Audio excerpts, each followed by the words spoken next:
In the heart of Lagos, where the city never sleeps, there lived a billionaire named Chijioke Okafor.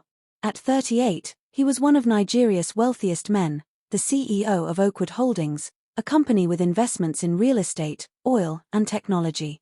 Chijioke was tall, with dark, smooth skin and an athletic build. His sharp jawline and deep-set brown eyes gave him an air of confidence, but behind his wealth and power was a man searching for something money couldn't buy: true love. Every woman he met either wanted his fortune, his connections, or the prestige of being with him. Tired of fake affections, he decided to do something drastic. He disguised himself as Chiji, a struggling young entrepreneur with nothing but a dream. He dressed in simple jeans, t-shirts, and sneakers, traded his luxury cars for a second-hand Toyota, and rented a small apartment in a middle-class neighborhood. One fateful evening, at a modest restaurant in Surulere, Chijioke met Ifunanya, a 29-year-old woman with a heart full of dreams. She was the owner of Nanya's Bites, a small but thriving local eatery. Ifunanya was of average height, with rich brown skin, full lips, and bright, intelligent eyes.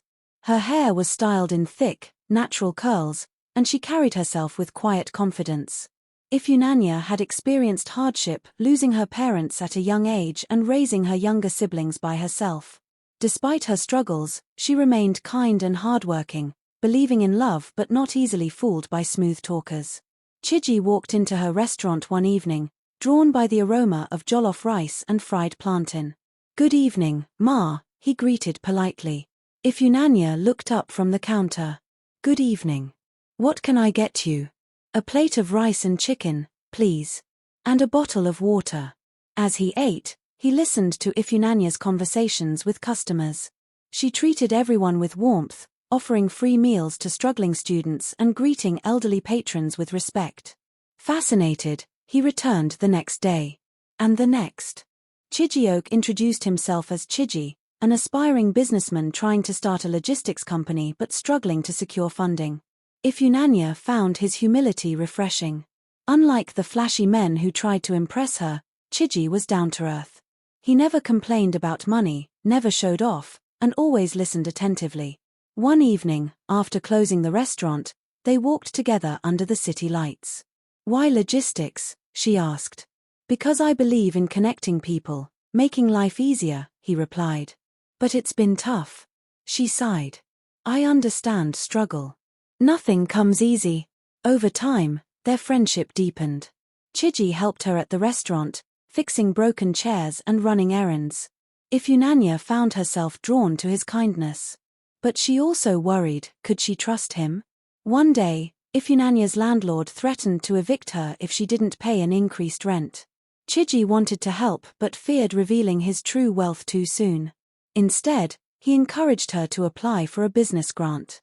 To her surprise, an anonymous donor covered the rent. Who could it be, she wondered.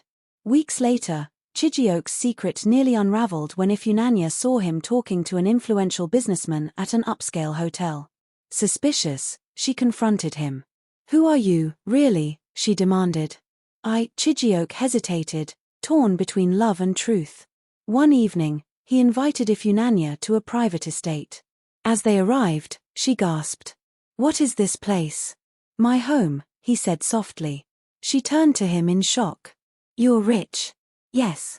I'm Chijioke Okafor, CEO of Oakwood Holdings." Anger flashed in her eyes. "You lied to me.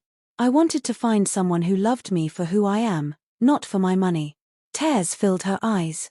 "Do you think so little of me?" "No," he whispered. "I think the world of you." Ifunanya took a deep breath.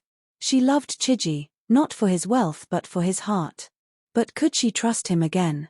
Days passed before she visited him. "I needed time," she admitted. "Not because of your money, but because trust is important to me."